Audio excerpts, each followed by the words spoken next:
Muy buenos días, bienvenidos a este canal. Mi nombre, para todos aquellos que aún no me conocéis, es Encarnación Troyano y hoy vamos a continuar estudiando la Ley 9/2007 de 22 de octubre, que es la Ley de la Administración de la Junta de Andalucía, y nos vamos a centrar en el estudio del Gabinete Jurídico de la Junta de Andalucía. Para eso nos vamos al artículo 41 y comenzamos con su punto primero, que explica quién defiende jurídicamente a la Junta de Andalucía y a algunos organismos públicos cuando tienen que acudir a los tribunales. El gabinete jurídico es el servicio de abogados de la Junta de Andalucía.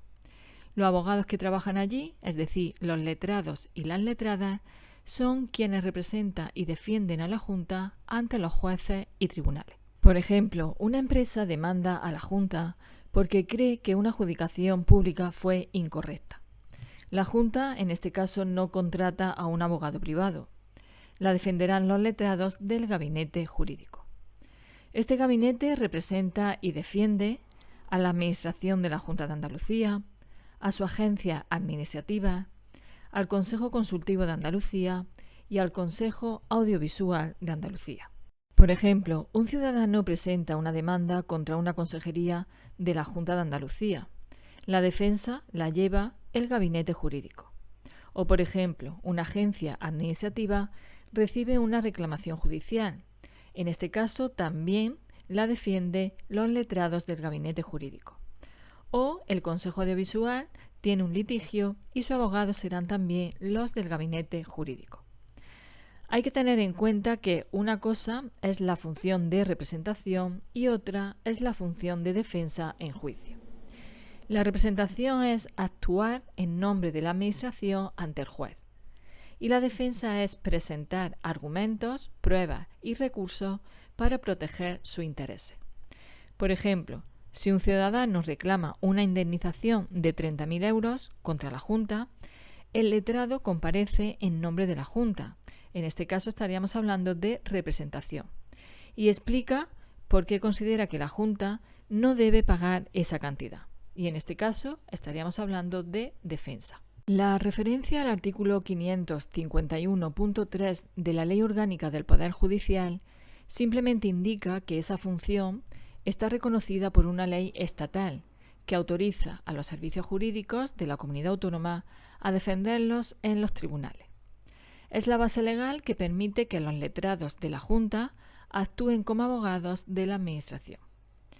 La última parte de este punto añade una función especial.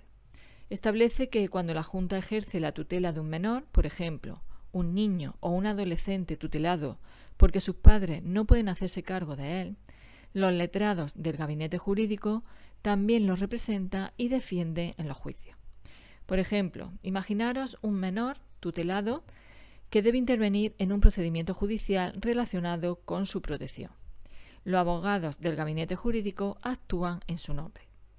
O, por ejemplo, imaginaros que hay un juicio sobre una medida de protección de un menor bajo tutela de la Junta.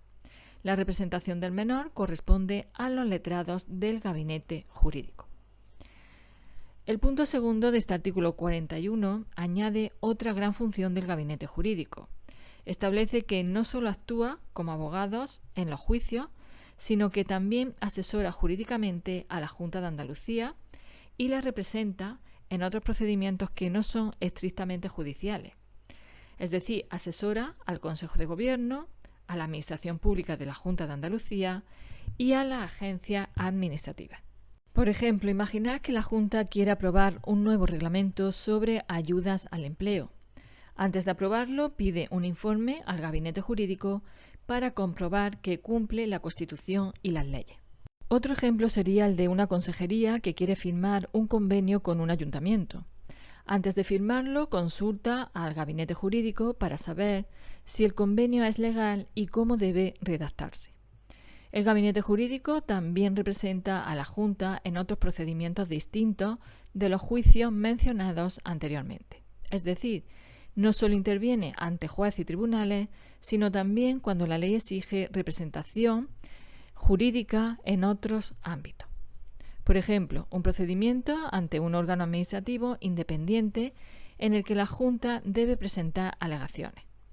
un procedimiento arbitral si la ley permite que la Junta participe en él, o cualquier otro procedimiento legal en el que la Junta necesite estar representada y que no sea un juicio ordinario.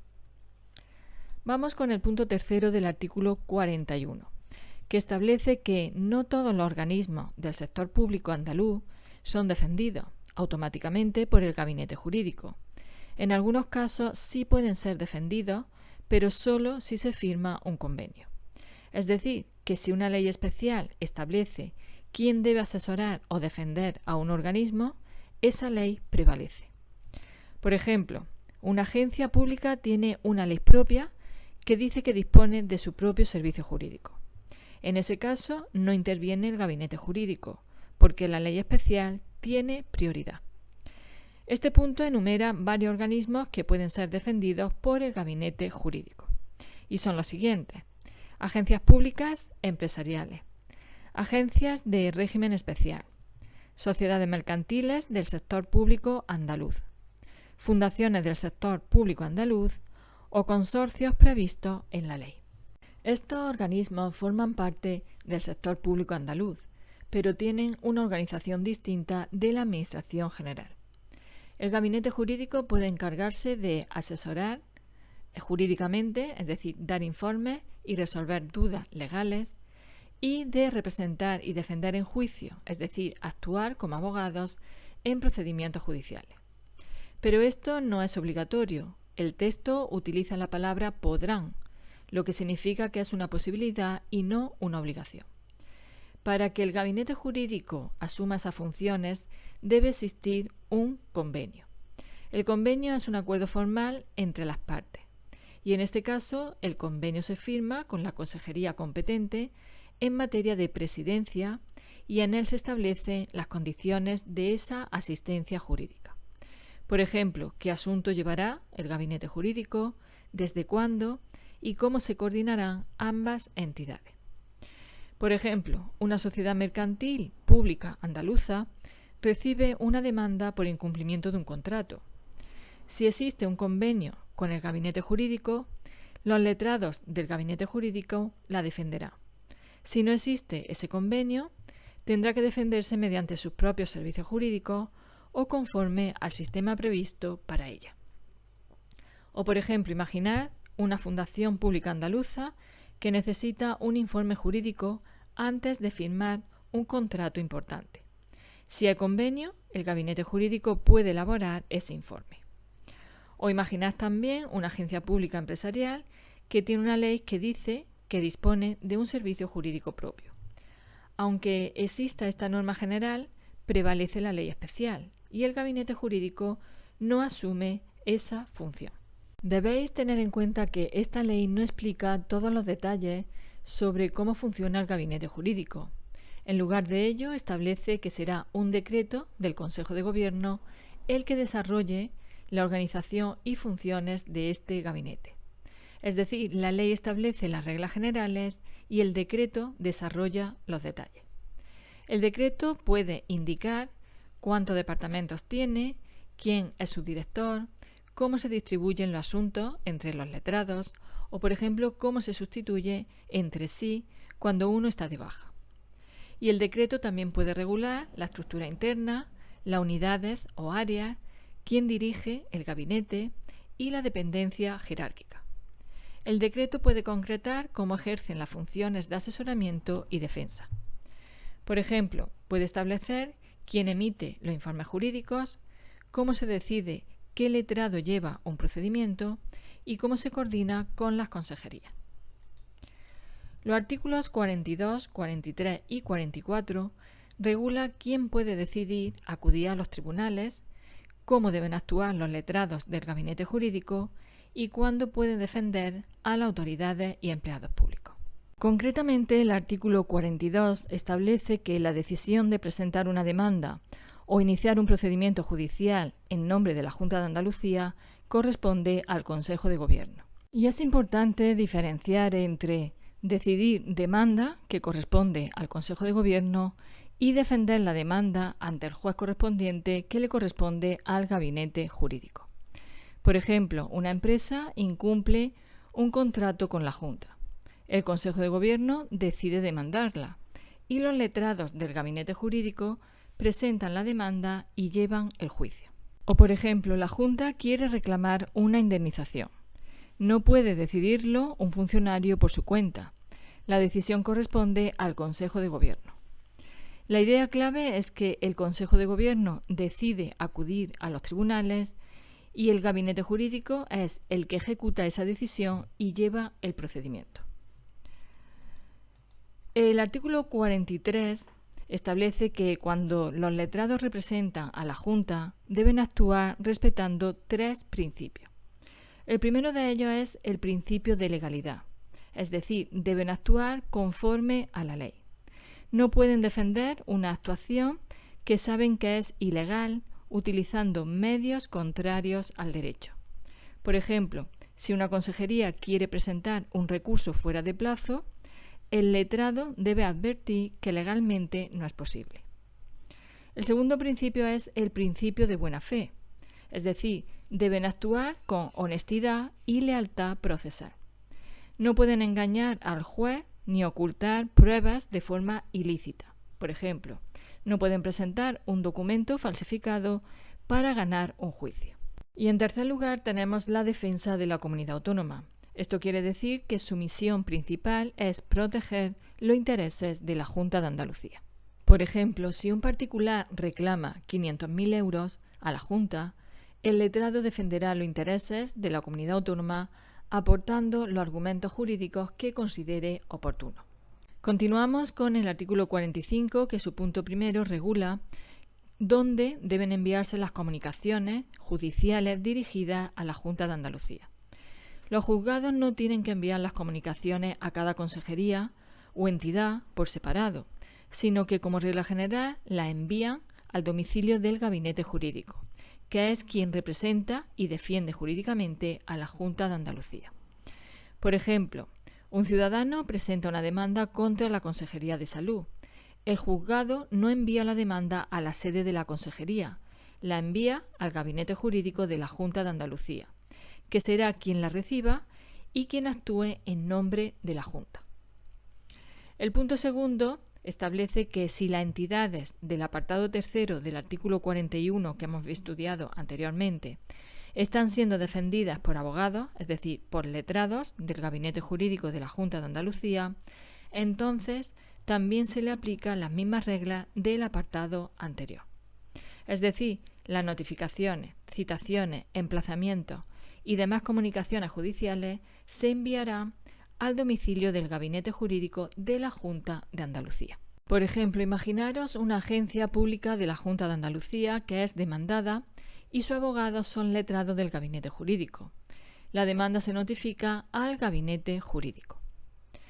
El punto tercero de este artículo 45 establece una consecuencia jurídica si no se cumplen las reglas de los apartados anteriores.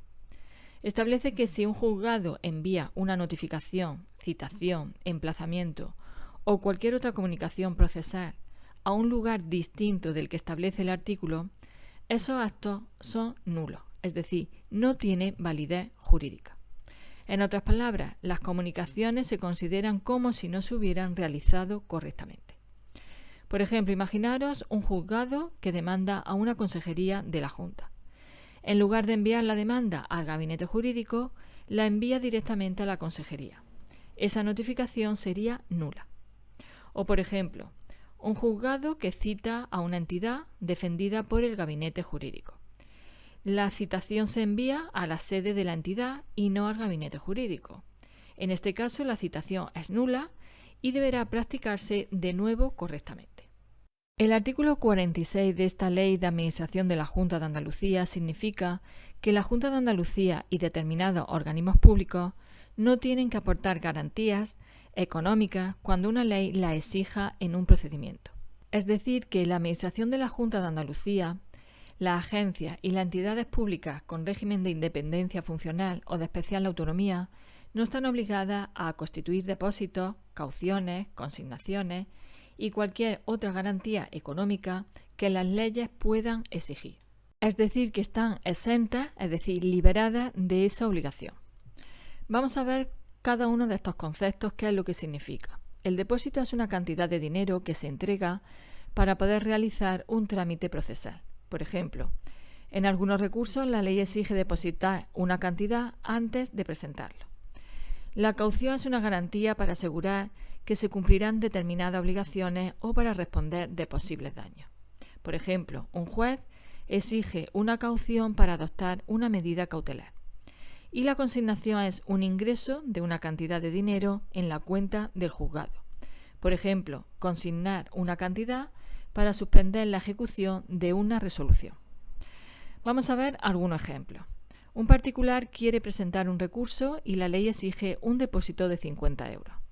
El particular debe pagarlo y la Junta de Andalucía no, porque está exenta. Otro ejemplo sería cuando el juez exige una caución para garantizar los posibles perjuicios. Un ciudadano o una empresa pueden tener que prestarla. Sin embargo, la Junta de Andalucía no tiene esa obligación. O, por ejemplo, la ley exige consignar una cantidad antes de realizar un determinado trámite. La Junta y los organismos incluidos en este artículo estarán exentos de hacerlo. El artículo 47 regula el fuero territorial, es decir, qué juzgado es competente según el lugar donde tramita el procedimiento. El artículo dice que cuando la Junta de Andalucía, su agencia o determinadas entidades públicas sean parte en un procedimiento civil, el asunto debe ser conocido por los juzgados y tribunales que tengan su sede en una capital de provincia, en Ceuta o en Melilla. Además, esta regla tiene preferencia sobre cualquier otra norma de competencia territorial que pudiera aplicarse. Esto se aplica sin perjuicio de lo dispuesto en el artículo 15 de la Ley 52/1997, lo que significa que si esa ley establece una regla especial para un caso concreto, habrá que respetarla. Debéis saber que el fuero territorial es la regla que determina en qué ciudad o partido judicial debe conocer un asunto un juzgado o tribunal. No decide qué tipo de juzgado conoce el asunto, eso es la competencia objetiva, sino dónde debe conocerlo.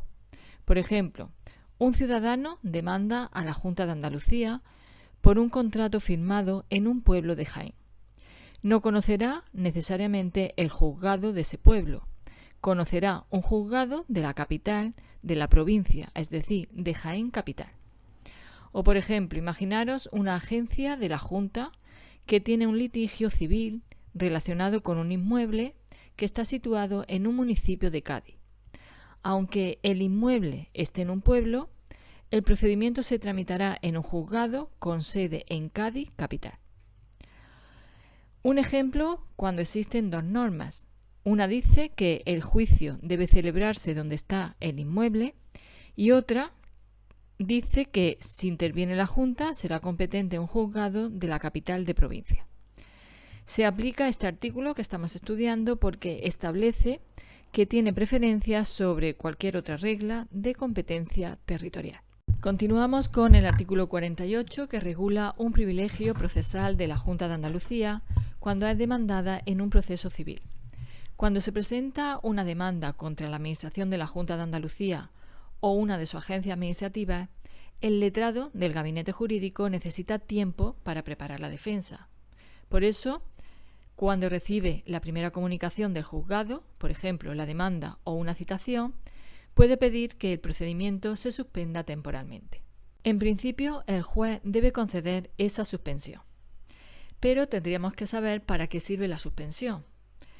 Pues bien, durante ese tiempo el letrado puede recopilar toda la documentación y los antecedentes del caso, solicitar informes a la consejería o al organismo afectado, consultar con la jefatura del gabinete jurídico si es necesario y preparar correctamente la defensa de la Junta. Hay una excepción en la que el juez puede denegar la suspensión, pero solo si se cumplen estas dos condiciones: que considere que la suspensión causaría un grave daño al interés general o que lo justifique mediante un auto motivado, es decir, una resolución judicial en la que explica las razones de su decisión. No basta con que el juez no quiera suspender el procedimiento, debe explicar por qué esa suspensión perjudicaría gravemente al interés general. Por ejemplo, un ciudadano demanda a la Junta por un contrato administrativo. El gabinete jurídico recibe la demanda, solicita la suspensión para recopilar toda la documentación y el juez la concede. Otro ejemplo sería el de una demanda que afecta a varias consejerías. El letrado necesita pedir informes y estudiar el expediente. Solicita la suspensión y el procedimiento queda paralizado durante ese tiempo. Otro ejemplo sería cuando un asunto afecta a un servicio público esencial y retrasar el procedimiento podría causar un grave perjuicio al interés general. El gabinete jurídico pide la suspensión. El juez considera que no puede concederla. Dicta un auto motivado explicando por qué la suspensión ocasionaría un grave daño al interés general. Por último, el punto segundo de este artículo 48 explica cuánto puede durar la suspensión, quién fija ese plazo, desde cuándo se cuenta y si se puede recurrir la decisión. Cuando el juez concede la suspensión del procedimiento para que el gabinete jurídico prepare la defensa, el juez decide la duración de la suspensión, es decir, la fija discrecionalmente, según su criterio. No puede durar menos de 15 días ni más de un mes. Ese plazo empieza a contar desde el día siguiente a la notificación de la resolución y acuerda la suspensión. No se puede presentar ningún recurso contra esa providencia. Todo ello se entiende sin perjuicio de lo dispuesto en el artículo 14.2 de la Ley 52/1997, es decir, si esa ley contiene una regla especial aplicable, también deberá respetarse. Debéis tener claro que la expresión discrecionalmente significa que el juez elige el plazo, pero dentro de los límites que marca la ley. Por ejemplo, 15 días, 20 días, 25 días, un mes, pero no puede conceder solo 10 días, por ejemplo, y tampoco puede conceder 2 meses. No empieza a contar el mismo día en que el juez dicta la providencia. Empieza el día siguiente de que esa providencia sea notificada. Por ejemplo, el juez notifica la providencia el 10 de mayo. La suspensión concedida es de 20 días. El plazo comienza el día 10 de mayo. No se puede recurrir, es decir, ninguna de las partes puede impugnar esa decisión mediante un recurso. Y hasta aquí todo lo referente al gabinete jurídico de la Administración de la Junta de Andalucía. Si te ha gustado este vídeo, dale al me gusta y así podré continuar subiendo vídeos a este canal. Gracias como siempre por estar ahí al otro lado de la cámara, por acompañarme y os espero en el próximo vídeo.